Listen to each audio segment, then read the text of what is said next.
buenas tardes. Muchas gracias a Laboratorios Green por la invitación para esta ponencia. Y bueno, vamos a hablar a continuación de complicaciones en cirugía refractiva, que me parece un tema que es muy relevante porque es uno de los procedimientos que más hacemos en oftalmología y que realmente vale la pena siempre repasar y recordar este tema, a veces ver qué cosas hay nuevas y sobre todo por lo que nos puede apoyar en un momento dado que se nos presenta alguna de estas situaciones, como dicen, solamente no se le complica a quien no opera. Entonces, bueno, pues voy a presentar de los principales, en este caso, procedimientos que hacemos, como es LASIK, PRK y femtosegundos, con sus variantes de femtoflap o de Rilex, Flex o Smile. Obviamente hay muchas más variantes de esto. Hay trans-PRK, hay láser utilizando crosslinking, hay muchas variantes, pero me voy a ir a los principales que son los que más hacemos en porcentaje y vamos a ir repasando aquí cada una de las complicaciones.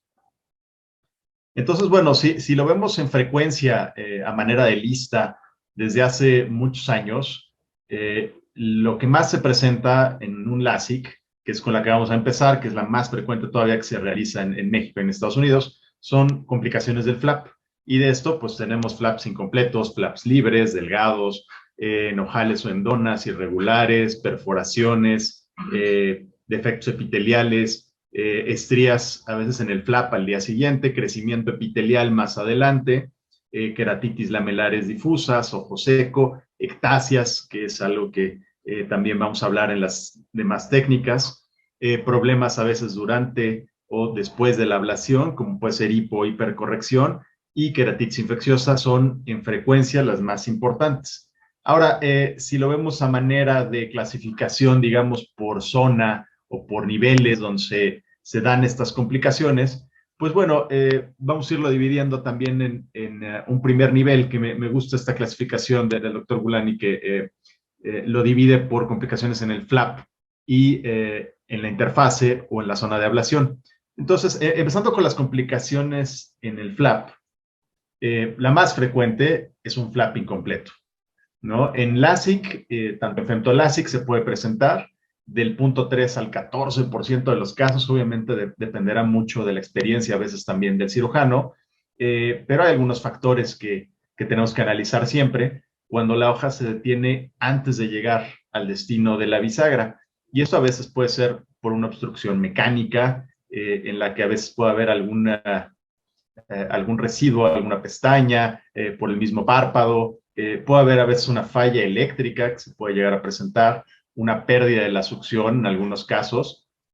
Y esto, les digo, pasa tanto en LASIK como en femtoLASIK. Aquí hay un ejemplo en femtoLASIK donde va a haber una pérdida de succión y nos quedamos a la mitad del flap.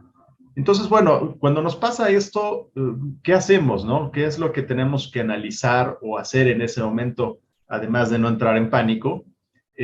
Pues básicamente es detenerse y lo primero es analizar la etiología y ver las características del flap.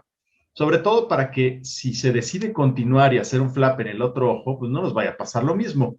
Entonces, en algunos casos se puede continuar el procedimiento reduciendo la zona de ablación si es que la zona que tuvimos pues es suficientemente grande.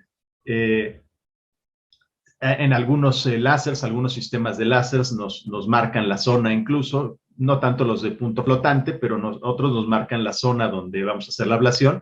Entonces es suficientemente grande el flap, podemos continuar y podemos recolocar el colgajo. Ahora, si es más pequeño y no vamos a alcanzar a hacer una ablación, pues obviamente tenemos que abortar, detenernos en ese momento, recolocar, tener mucho cuidado al planchar para no generar estrías, lavar la interfaz obviamente perfectamente bien, y pues más adelante podremos volver a hacer un flap analizando las características de qué nos pasó, si no hicimos suficiente tiempo de succión, si el poste a lo mejor donde ponemos el microqueratomo en algunos casos tenía algún residuo que generó que no se diera una succión correcta, si no seleccionamos bien el anillo de succión, que en algunos casos eso también puede influenciar en que no tengamos una buena succión, se pierda y también tengamos un flap incompleto. en sí es detenerse un poco y analizar qué pasó antes de continuar con el siguiente ojo. Y si no estamos perfectamente seguros, pues obviamente detenernos y analizar más adelante un segundo corte o un PRK si la graduación lo permite y aunque sea un poco más molesto para el paciente el PRK, pero nos quitaremos el riesgo nuevamente de entrar y hacer un flap.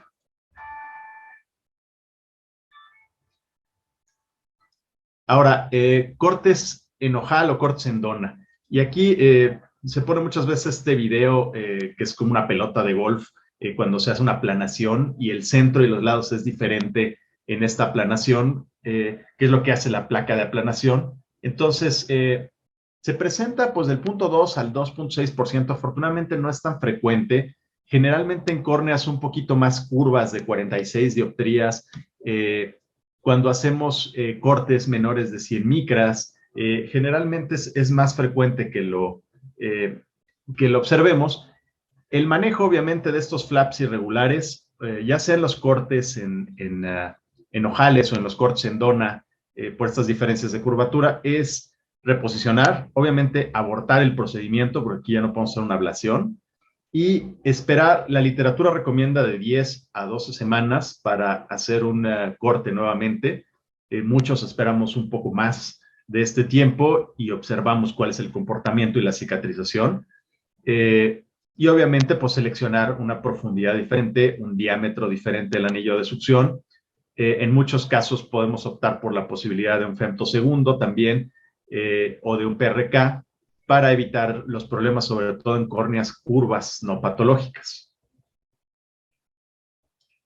Ahora, otra de las complicaciones, afortunadamente no tan frecuentes, pero que muchos hemos experimentado, son los colgajos libres.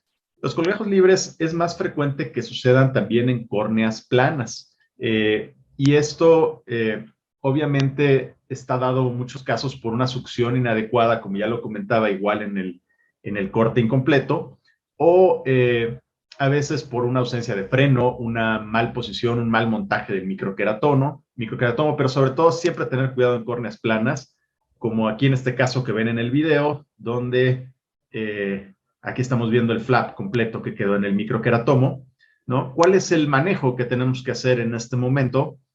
Pues básicamente colocar este flap en solución salina mientras hacemos una ablación, si es que el área nos lo permite, si el corte fue lo suficientemente grande. Y una vez que hacemos esto, podemos reposicionarlo con las marcas que hicimos al principio de la cirugía, que son muy importantes. Siempre estas marcas recomendamos no hacerlas contrarias o digamos una enfrente de la otra, porque muchas veces no sabemos entonces la dirección que se va a poner el flap. Se puede hacer una sola marca o en diferentes zonas de manera simétrica para que podamos reposicionarlo mejor. Ahí pues ya no podemos hacer mucho lavado y planchado, ya no podemos hacer esto, pero lo que hacemos es colocar un lente de contacto. El planchado pues sí, con mucho cuidado para obviamente colocar el flap hacia las marcas donde estaba inicialmente. Y en general, cuando el área fue suficiente, tienen buenos resultados.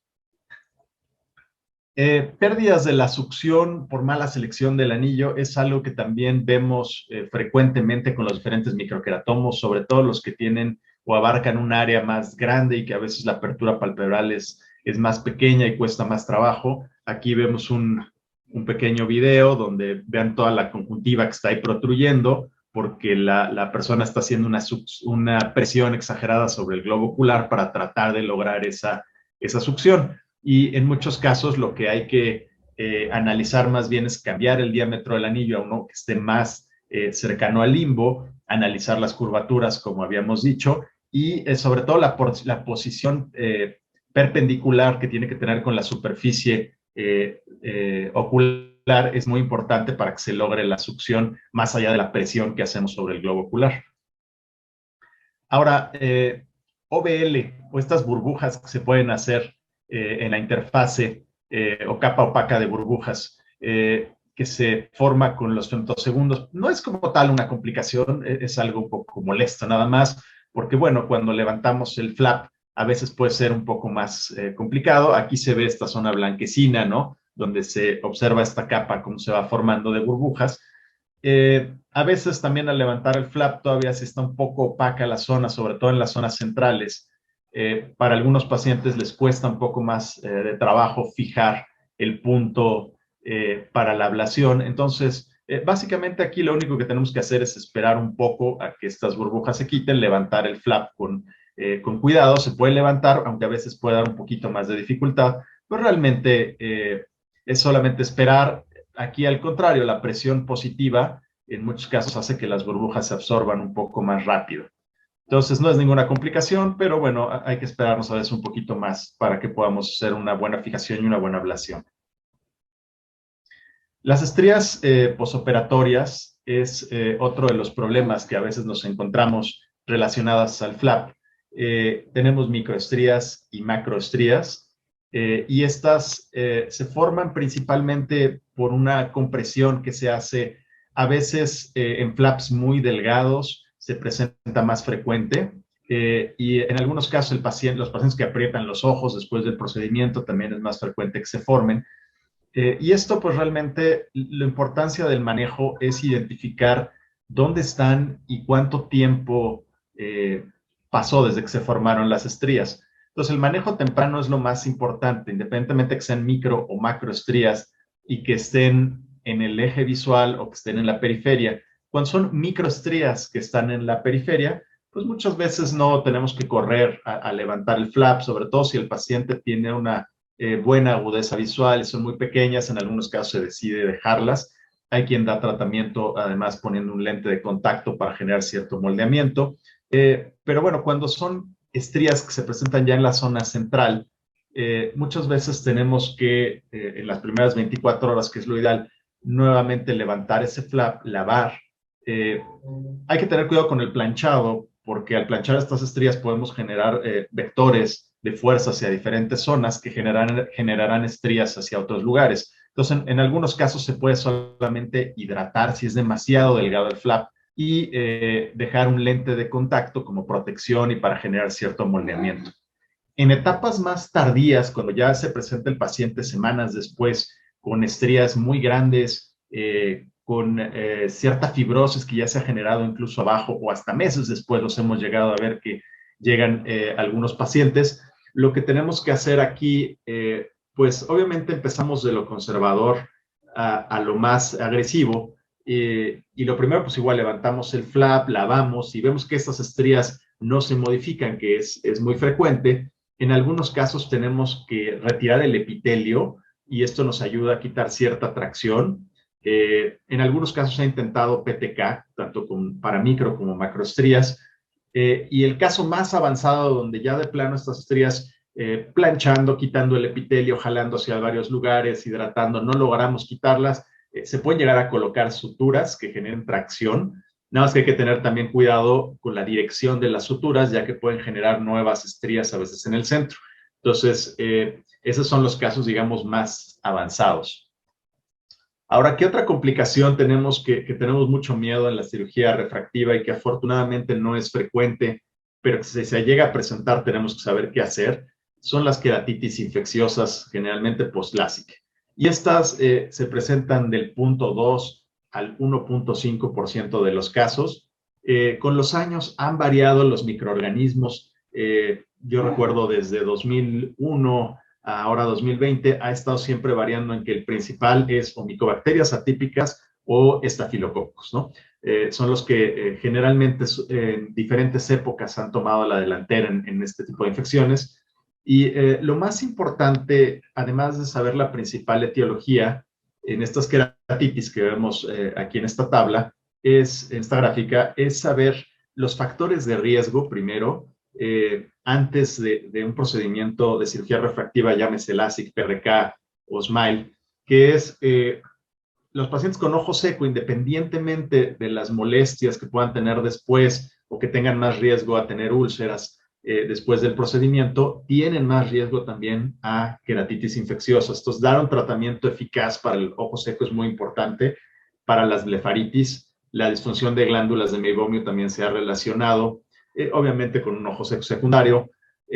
antecedentes de otras queratitis o de cicatrices, cirugía corneal previa, son los factores más frecuentes mencionados en la literatura. También la reutilización de cierto material que en algunas clínicas se hace, como reutilizar las navajas entre pacientes o guantes o soluciones, eso aumenta muchísimo los riesgos de queratitis infecciosas. En algunos lugares, dependiendo la geografía, pues llegan a verse queratitis hasta fúngicas, como esta fotografía que ven aquí, que afortunadamente son las menos frecuentes, pero pues a lo mejor en lugares de mucha humedad, estados del sur del país, pues pudiera llegar a veces a presentarse. Se ven estos infiltrados en la interfase, que también se pueden ver en las bacterianas, pero aquí generalmente son infiltrados múltiples que avanzan de manera más lenta. Y aquí hay que tomar decisiones importantes. Cuando ya se llegan a ver estas queratitis, lo primero es tomar cultivos. En cualquiera de los casos, levantar el flap, tomar un cultivo y dejar combinaciones de antibióticos. Si tenemos menos de una semana, como viene aquí, y tenemos infiltrados y demás, sospechamos en la mayoría de los casos bacterias, como lo pueden ser estafilococos o pseudomonas. Más de una semana, las micobacterias serían las más frecuentes, junto con, en estos casos en la literatura actual, se ha mencionado cada vez más acantamoeba y hongos como otra posibilidad, al igual que herpes. No es tan frecuente, pero existe esta posibilidad, y a veces el diagnóstico diferencial con otras causas es muy importante. Pero de acuerdo a la evolución y a las características clínicas, además de hacer un cultivo, pues vamos a empezar con un medicamento que muchas veces es un medicamento combinado que tenemos que preparar en muchos casos, como lo es vancomicina, con combinaciones. Estas tablas, aunque ya tienen mucho tiempo, me gustan mucho, de una publicación del doctor Donenfeld, donde se utiliza vancomicina, en algunos casos amikacina, doxiciclina. Muchos hasta utilizan antibióticos sistémicos como macrólidos, lo cual está justificado. Realmente el utilizar la mayor cantidad de combinaciones dependiendo el agente de sospecha etiológico es lo ideal en un principio. Y la otra situación importante es ver si el infiltrado abarca o no el estroma posterior a la interfase. Esto es importantísimo porque si ya llegó hasta ese estroma, hay que tomar la decisión de amputar el flap, lo cual obviamente no es muy bueno refractivamente para el paciente, pero puede salvarnos porque muchas de estas queratitis están protegidas por esta interfase y van avanzando. Ya hemos tenido algún caso que, además de amputar el flap, no podíamos controlar el proceso infeccioso y se tiene que llegar a una queratoplastia penetrante.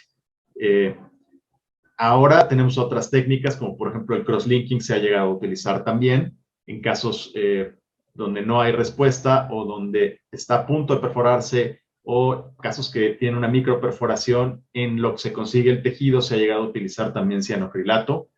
Pero bueno, estos son los casos más avanzados y la menor cantidad, afortunadamente, de ellos. En la diapositiva anterior también agregué aquí los hongos, porque esto no se menciona tanto. Las combinaciones de tratamientos también son muy importantes.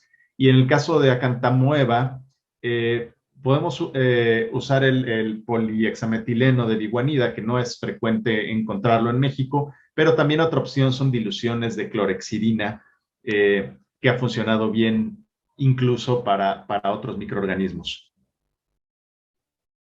Ahora, saliendo un poco de la parte infecciosa, otros problemas que podemos tener en la interfase es bastante frecuente la queratitis lamelar difusa, que se estipula que se puede presentar entre un 2 y 4% de los casos. Generalmente el día que más frecuente se presenta es el tercer día. Típicamente entre el tercero y quinto día es donde se puede llegar a presentar, aunque no es imposible verla antes o después de estas fechas. Y se puede presentar en todos los procedimientos que tengan una interfase. Obviamente esto tiene varios estadios, ¿no? Desde estadios muy leves hasta estadios más avanzados, que están perfectamente ya descritos en la literatura, las fases o los estadios. y obviamente a partir del tercer estadio que vemos aquí en este diagrama es donde decidimos lavar la interfase, además de que el tratamiento más importante son los esteroides tópicos a largo plazo, no retirarlos de manera muy temprana y observar que no tengamos efectos secundarios. Ahora, otra de las complicaciones que podemos tener, que a veces confundimos con esta queratitis lamelar difusa, y por eso la puse enseguida de este tema, es el síndrome de líquido en la interfase, o por las siglas en inglés PISC. Y esto muchas veces sucede secundario al uso de los esteroides. Muchos médicos ven una interfase como nublada, como velada, y piensan que o puede ser una queratitis lamelar difusa o pensamos que puede ser una fibrosis, y el problema es que como inicialmente se ve así la etiología, clínicamente pues empezamos a poner esteroides de manera más frecuente y más agresiva, y en lugar de mejorar el paciente va empeorando, ¿no? Entonces, en muchos de estos casos es simplemente hacer un corte con la lámpara de hendidura, con esta iluminación directa focalizada, incluso aunque no tengamos un OCT, en algunos casos como esta fotografía se alcanza a ver el líquido en la interfase, ¿no? Se alcanza a ver el edema corneal, y en estos casos el tratamiento pues es obviamente suspender los esteroides y en muchos casos colocar hipotensores de acuerdo a los cambios que ha tenido de presión ocular el paciente. Otro de los problemas que a veces tenemos son las siembras y el crecimiento epitelial, que se presentan en el 1 a 2% de los casos y que puede llegar a bloquear incluso el eje visual y hasta generar astigmatismo irregular y casos muy raros hasta lisis.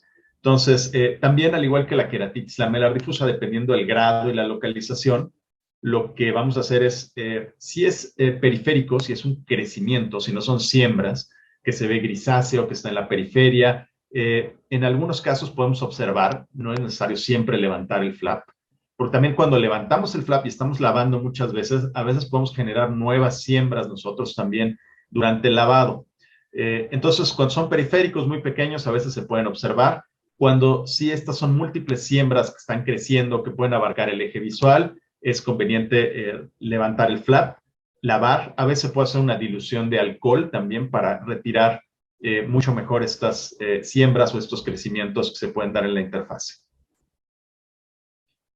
Otro de los problemas muy frecuentes que tenemos con los láseres, afortunadamente las nuevas generaciones cada vez menos, pero que todavía lo tenemos, son hipocorrecciones o hipercorrecciones, al igual que islas y descentramientos, que obviamente estos nos damos cuenta a veces desde las primeras semanas o cuando hacemos alguna topografía, como se ve aquí en la imagen, donde se ve una ablación descentrada, ¿no? Y lo primero que hay que hacer cuando vemos islas o descentramientos, al igual que hipo o hipercorrección, es esperar un poco. Muchos incluso hacen un autorrefractómetro el primer día al paciente cuando todavía tiene edema y pues, se llegan a espantar que es una graduación diferente a la que habían planeado. Pero lo primero es no desesperarnos y esperar, igual que en las islas y el descentramiento, muchos incluso meses después, hasta 6 meses después, llegan a mejorar. Entonces, no planear antes de este tiempo hacer luego un retratamiento por un pequeño descentramiento. Las ectasias es un diferencial muy importante desde el mes que tenemos que tener en cuenta, sobre todo cuando avanza más de una dioptría el cambio refractivo que estamos teniendo y hacemos una topografía y obviamente visualizamos un mapa axial como estos que estamos viendo aquí abajo, asimétricos.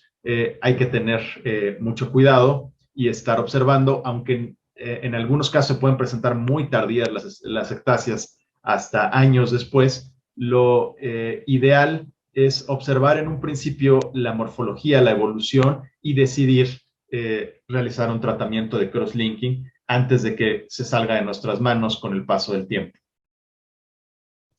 En cuanto a los de superficie ocular, como PRK o la SEC, que casi no utilizamos ya, pero PRK, el dolor es uno de los principales problemas. La fibrosis subepitelial es el que más tenemos miedo, obviamente, con el PRK, que ha disminuido, obviamente, porque hacemos graduaciones o metemos refracciones no tan altas ahora y por el uso también de la mitomicina. La lisis corneal también es algo que está reportado, sobre todo con el uso muy frecuente de los AINES en el postoperatorio. Recordemos que los AINES y el epitelio no se llevan bien. Hipohipercorrección, regresión, al igual que en el LASIK, que generalmente aquí es un poco más y hay que esperar más tiempo. Entonces hay que tener en cuenta nuestros nomogramas. Ectasias, al igual que en LASIK, aunque sea cirugía de superficie, se pueden presentar y hay que tener muy en cuenta nuestras topografías y Pentacam. Al igual que el LASIK, también queratitis infecciosa, afortunadamente el porcentaje es menor que el LASIK, también porque es un procedimiento que se hace un poco menos que el LASIK. Entonces, sí se pueden presentar todos estos problemas. La mitomicina no es inocua, hay que tener cuidado al manejarla. Este artículo detalla perfectamente bien los defectos que se pueden hacer, las formas que se pueden generar con la mitomicina, incluso hasta lisis. Entonces, es manejar la concentración de manera muy cuidadosa y observar también semanas después que no vayamos a tener defectos epiteliales persistentes. Y bueno, SMILE también no está libre de estas complicaciones. Ya mencioné LASIK y PRK. Y entonces tenemos complicaciones en la curva de aprendizaje, que es cuando tenemos más complicaciones.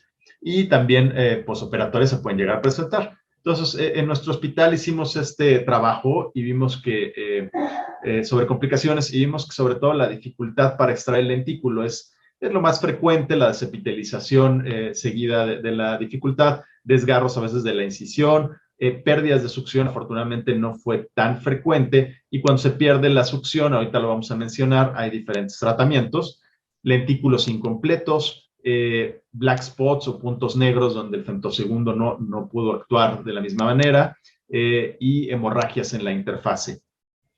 Entonces, como verán, no son un número de complicaciones tan altas, tanto en porcentajes, en número de pacientes, como en tipo de complicaciones.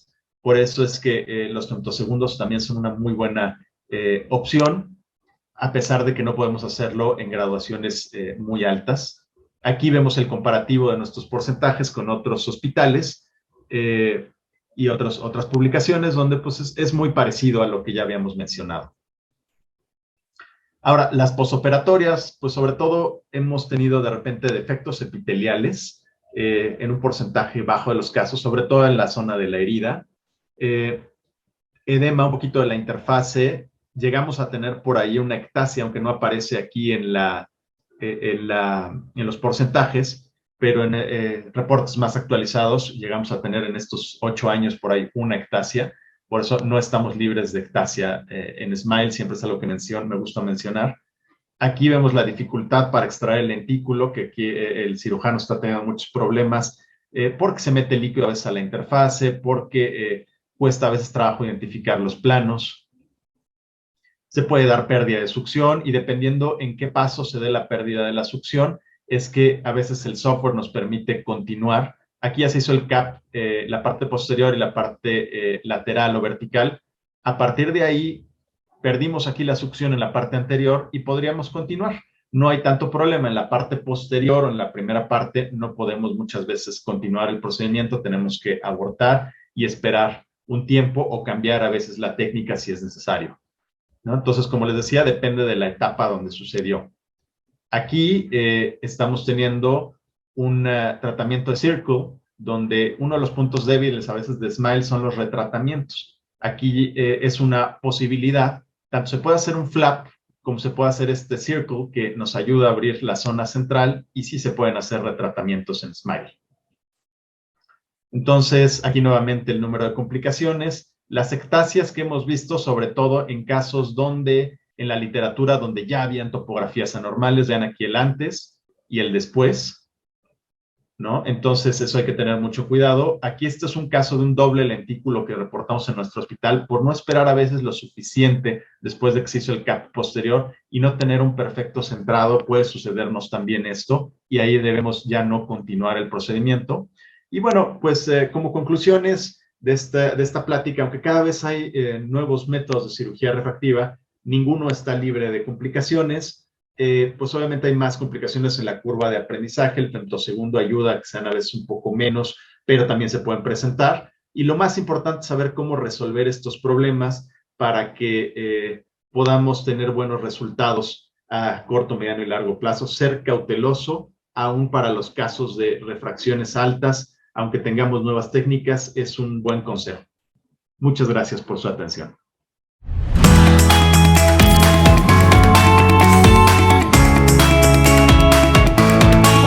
Listo, doctor.